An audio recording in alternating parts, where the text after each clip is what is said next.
सब और एक वीडियो का साथ, जो कि कितने भी मुसीबत क्यों ना हो, इन तीनों ने जो कहा आप भी करो।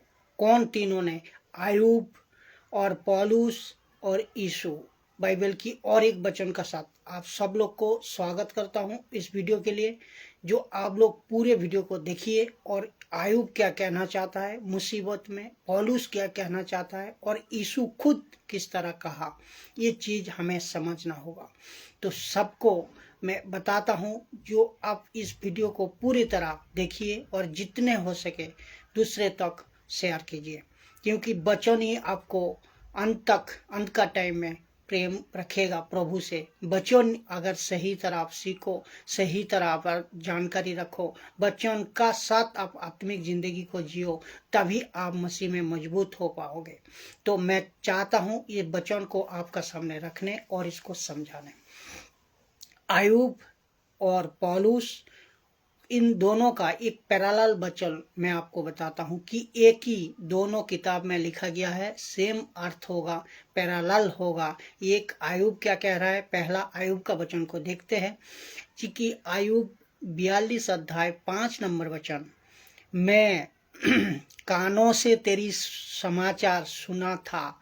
कौन? आयूब कह रहा है, मैं किसकी? परमेश्वर की समाचार सुना था कानों से। कौन? आयूब खुद कह रहा है, जो मैं तेरी कानों से समाचार सुना था, परंतु अब मेरी आंखें तुझे देखती है। इस वचन में कितने गजब की पॉइंट पौलुस ने, आयूब ने लिखा है, और परमेश्वर आपका पास पवित्र आत्मा का अगुवाई से देना चाह रहा है। जो कॉन्टेक्स्ट, जो आत्मिक बातें मैं बताऊंगा, इसको आप ध्यान से सुनिएगा। पौलुस कह रहा है, मैं कानों से तेरी समाचार सुना था। किसकी? परमेश्वर यहोवा की, परमेश्वर की बात को सुने थे कानों से। लेकिन परंतु अब मेरी आंखें तुझे देखती है। परंतु अब मेरी आंखें तुझे देखती है। तो ये चीज देखो आप, मैं बताता हूं, मैं कानों से तेरा समाचार सुना था। कब? जब मेरे बच्चे नहीं थे। पौलुस आयूब कह रहा है, जब मेरे बच्चे नहीं मरे। सॉरी, मैं गलत बता रहा हूँ, आपको सही से बताता हूँ। मैं कानों से तेरी समाचार सुना था। कब? जब मेरे बच्चे नहीं मरे।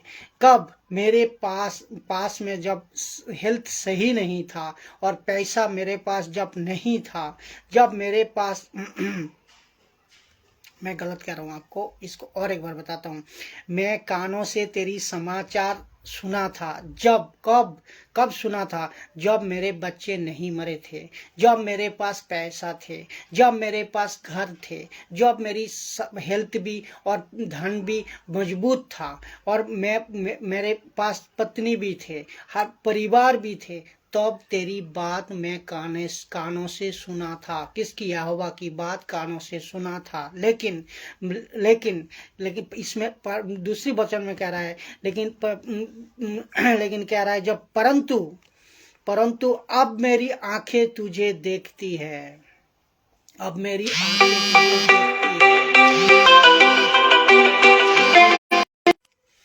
अब मेरी आंखें तुझे देखती है, परंतु मेरी आंखें तुझे देखती है। कब? जब मैं कमजोर पड़ा हूँ, जब मैं टूट गया हूँ, जब मैं बिखर गया हूँ, जब मेरे पास कुछ भी नहीं है, जब मैं गरीब हो गया हूँ, ऐसे हालत में मेरी आंखें तुझे देखती है।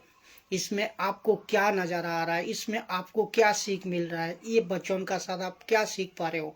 पौलुस आयूब एक बात में कह रहा है, जब मेरे पास सब कुछ था तो तेरी समाचार में सुना था, लेकिन जब मेरा पास कुछ भी नहीं है, पत्नी भी नहीं है, घर भी नहीं है, पैसा भी नहीं है, मैं खुद कमज़ोर हूँ, मैं फिर बोलो तो बिगड़ गया हूँ, तब मेरी आंखें तुझे देखती है। तो और इसलिए पौलुस इसी बात को, मैं इन दोनों को आपको पैरेलल दिखा रहा हूँ, पौलुस इसी बात को कहते हैं कि देखो दूसरा करंथियों 12 9 नंबर वचन में देखिए, उसने 3 बार प्रार्थना की, प्रार्थना करी, किसने? पौलुस ने, क्योंकि शैतान का कोई काटा था या कुछ था जो कि बोल नहीं रहे थे, वो तो 3 बार प्रार्थना करी, किससे? परमेश्वर से।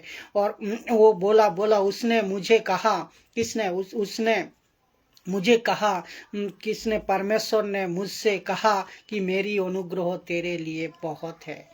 परमेश्वर ने पौलुस से कहा मेरी अनुग्रह तेरे लिए बहुत है,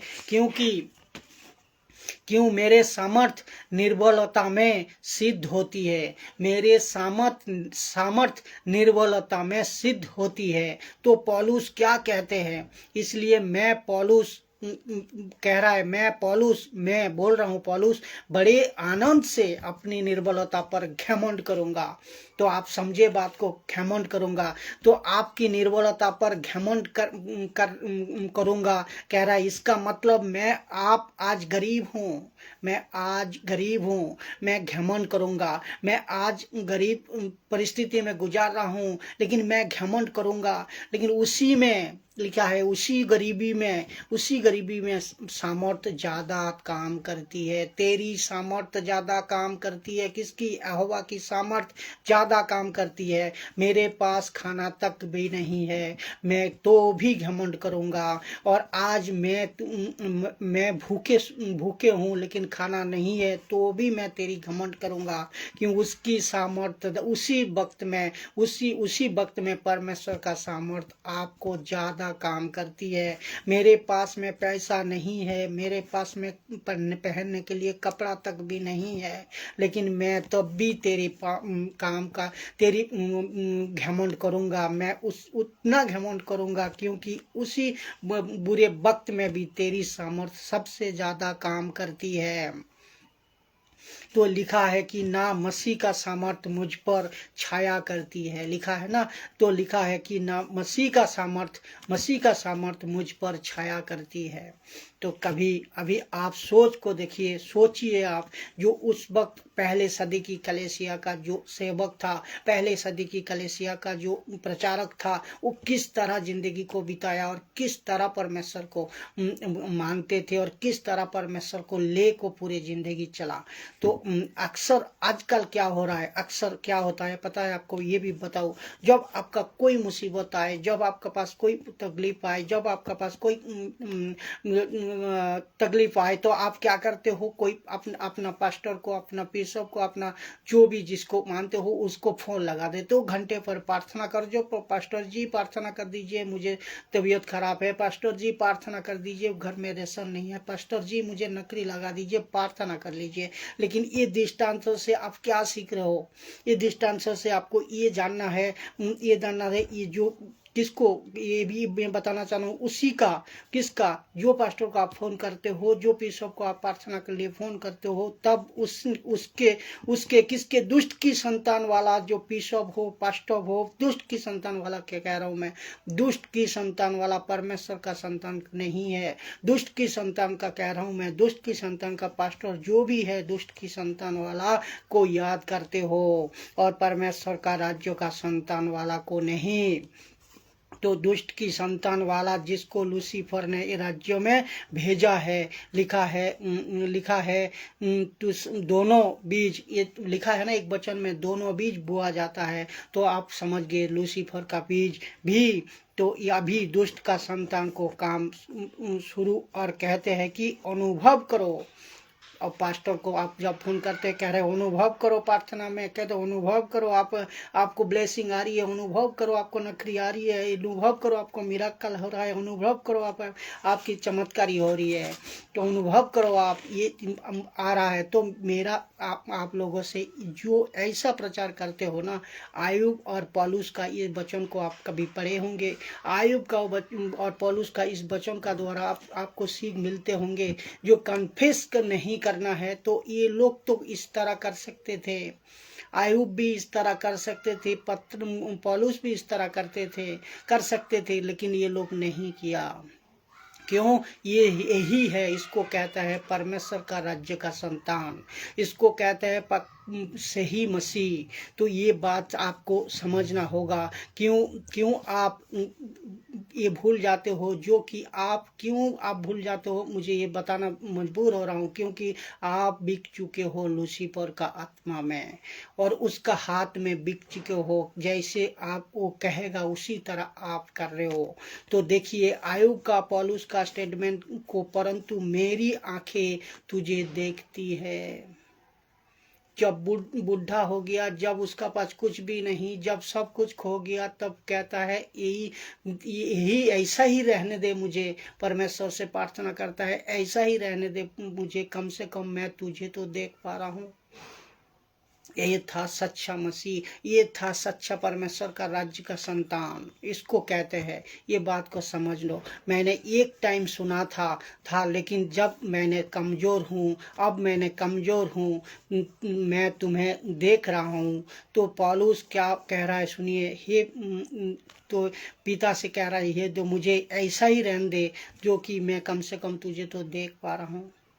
तो पौलुस कहते हैं कि बड़े आनंद से कहते हैं पौलुस, वो भी दुख का टाइम में, इतना कमज़ोर हो गया, इतना मुसीबत में है, इतना तकलीफ में है, उसी टाइम भी तो कह रहा है पौलुस, इतना दुख से रहने का बाद भी कहता है कि बड़े आनंद से कह रहा है कि अपनी निर्बलता पर घमंड करूँगा, अपनी निर्बलता पर घमंड करूँगा। जितने पास्टर है, मैं आज बताना चाहता हूँ, जितना पास्टर है, पीसों पे दास है, दासी है, जहाँ कहीं से भी आप देखोगे, सुनोगे, देख रहे हो, तो मैं सबको कहना चाहता हूँ जो चर्च का लोगो है, सुनो, आज तकलीफ है आपका पास, आप घमंड करो, पौलुस का व्यवहार को सुनो, पौलुस का स्टेटमेंट को मानो। आज आपका पास कुछ भी नहीं है, घमंड करो, आपका पास पैसा नहीं है, घमंड करो, आपका पास रेशन तक नहीं है घर के लिए, वो भी घमंड करो, क्योंकि आपका हेल्थ ठीक नहीं है, उसके लिए भी घमंड करो। यही तो लिखा है बात पे कि जो मेरी निर्बलता पे तू ज़्यादा काम करती है, तेरी आत्मा छाया करती है। तो कितनी गहरी बात लिखा है पौलुस ने, इसका द्वारा आपका आंखें, आपका हृदय, मैं चाहता हूँ पवित्र आत्मा का अगुवाई से आप समझ सको, थोड़े से कोई घबराहट से आप स्टेटमेंट को, थोड़े से कोई तकलीफ से आप दूसरे आत्मा का तरफ मत भागो, क्योंकि पौलुस लिखा है मेरी बड़े आनंद से कह रहा है निर्बलता पर घमंड करता हूँ। तो ये बात को आपको समझना होगा। आपको इसी बात को देखिए। और एक मैं एग्जांपल देना हूँ, तीनों जी मैं पहले बताया, ये तीन कैरेक्टर का द्वारा आप इतना कुछ सीखोगे, इसमें इतना कुछ जानोगे, जो कि आप समझ जाओगे, जो कितनी मजबूती का साथ हमें वचन का साथ चलना है, और कितनी मजबूती का साथ वचन आपको अपना अंदर रखना है।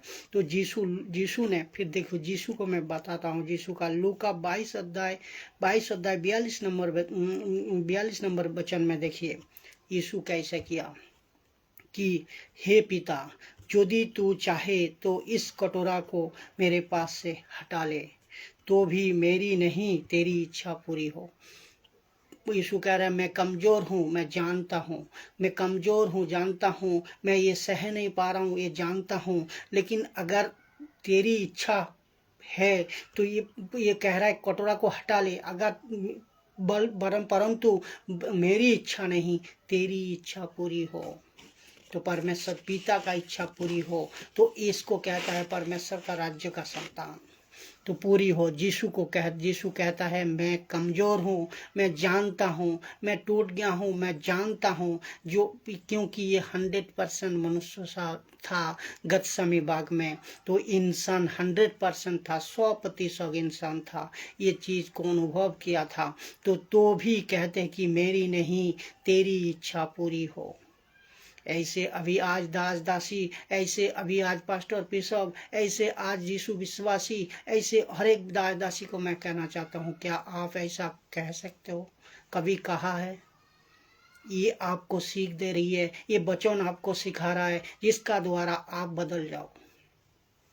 हे प्रभु मुझे तकलीफ है, हे प्रभु मुझे तकलीफ है, लेकिन ठीक हो जाओ, ठीक हो जाओ, लेकिन मेरी नहीं तेरी इच्छा पूरी हो।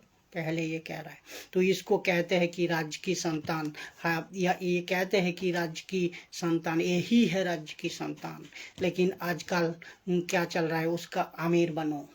आज का चर्चों में जाओ, पास्टर के पास जाओ, बिशप के पास जाओ, प्रचार में जाओ, पहली बात होता है अमीर बनो। लेकिन इसके लिए एक वचन मैं आपको दे रहा हूँ जो कि सख्त नफरत है, सख्त गलत बात है, बाइबल का बाहर है। जो कंटेक्ट, जो पास्टर, जो बिशप, जो दायदासी आज इस ट्रैफिक को लेकर सिखा रहा है कि अमीर बनो, तो वो गलत प्रचार में है। वो परमेश्वर का राज्य का संतान नहीं है, परमेश्वर का राज्य का संतान नहीं है। वो जो लूसीफर ने भेजा हुआ राज्य में, वो लूसीफर का संतान का है। तो ये बात, ये आपको समझना होगा। पर जो धनी होना चाहते, वचन क्या कहते हैं परमेश्वर, जो पहला थिमुथियुस 6:9 पर जो धनी होना चाहते हैं वे ऐसे परीक्षा और फंदे और बहुत तेरे व्यर्थ हानिकारक लालसाओं में फंसते हैं जो मनुष्यों को बिगाड़ देती है और विनाश के समुद्र में डुबा देती है। तो इसको पहला दूसरा पत्रस 2:1-3 को जब पढ़ोगे, इसे में क्यों लिखा है, मैं क्या कहते हैं कि और जिस प्रकार उन लोगों में झूठे भविष्यद्वक्ता, देखो अभी मैं कह रहा था झूठे भविष्यद्वक्ता, तो मैं क्या कहते हैं कि और जिस प्रकार उन लोगों में झूठे भविष्यद्वक्ता थे, उसी प्रकार तुम में भी झूठे और उपदेशक होंगे, दुष्ट के संतान के उपदेशक होंगे जो नाश करने वाला पाखंड का उद्घाटन छिप छिप कर करेंगे और उस स्वामी का जिसने उन्हें मोल लिया है इनकार करेंगे। तो अब जो यीशु के शिक्षा को हम जो आज बता रहा हूँ, यीशु को खरी शिक्षा को ये लोग इनकार करेगा। ये दुष्ट का संतान जो है ये इनकार करेगा, जिसको मोल लिया है। तो यीशु का राज्यों को इनकार करेगा, राज्य का प्रचारक को इनकार करेगा। तो मुझ जैसा इस तरह खरी प्रचार करने वाला को भी ये इनकार करेगा। तो प्रचारक को भी इनकार करेंगे और कि इनको वीडियो मत देखो, ये भी कहेगा। झूठे भविष्यवक्ता यही है, इसको पहचानो। और ये लोग है जो इसका एक ग्रुप है जो कि ये अपने आप शीघ्र लिखा है कि और अपने आप को शीघ्र ही विनाश में डाल लेंगे। तो जो धनी होना चाहते हो, जो इस तरह भविष्यवक्ता का प्रचार सुनते हो, आप एक बार गौर कीजिए वचन को, जिनका कारण सत्य के मार्ग की निंदा की जाएगी, जिसका कारण सत्य क्या है, वचन जो सत्य क्या है, यीशु, ये सत्य की मार्ग की जो रास्ता है, ये रास्ता को आपको निंदा किया जाएगा, अर्थात अविश्वासी में निंदा होगी। अविश्वासी यीशु का निंदा करेगा। तो आपको ये बात को समझना होगा। और वे लोग बात कर तुम्हें अपने लाभ का कारण बनाएगा और जो दंड की आज्ञा उन पर पहले से हो चुकी है, उसके आने में कुछ भी देर नहीं और उनका विनाश उगता नहीं। ये जल्द से जल्द विनाश होगा। तो ये चीज़ आपको समझना होगा। जहाँ कहीं से भी आप देखते हो, वचन का सही कंटेक्स्ट और वचन का मतलब का वचन का अर्थ को समझ को प्रचार कीजिए और दूसरे को सिखाइए। वचन क्या कह रहा है उसी हिसाब से हमें चलना है, वचन क्या कह रहा है उसी हिसाब से हमें जिंदगी को बदलना है, और वचन क्या कह रहा है उसी हिसाब से दूसरे तक पहुँचाना है। मैं समझता हूँ इस वचन का द्वारा आप समझ सको जो पौलुस और आयुब कितने तकलीफ और कितने कठिनाई, कितने मुसीबत होने का बावजूद भी परमेश्वर का अनुग्रह में बना रहे और कितने मजबूती का साथ उन्होंने हर एक कलीसिया को चलाई और हर एक कलीसिया का काम को संपन्न की है। तो आज जो उल्टा सीधे डॉक्ट्रिन, उल्टा सीधे शिक्षे और इस तरह गलत प्रचार हो रही है, वचन का साथ मैच नहीं है। आप सोचिए ये किसका द्वारा कर रहे हो, अब किसका द्वारा ये हो रहा है, आप समझिए और अपना डॉक्ट्रिन को मैं समझता हूँ इस वीडियो का द्वारा आप सब लोग आप समझ सके और वचन का सही मतलब को जान सके। सबको जय मसीह।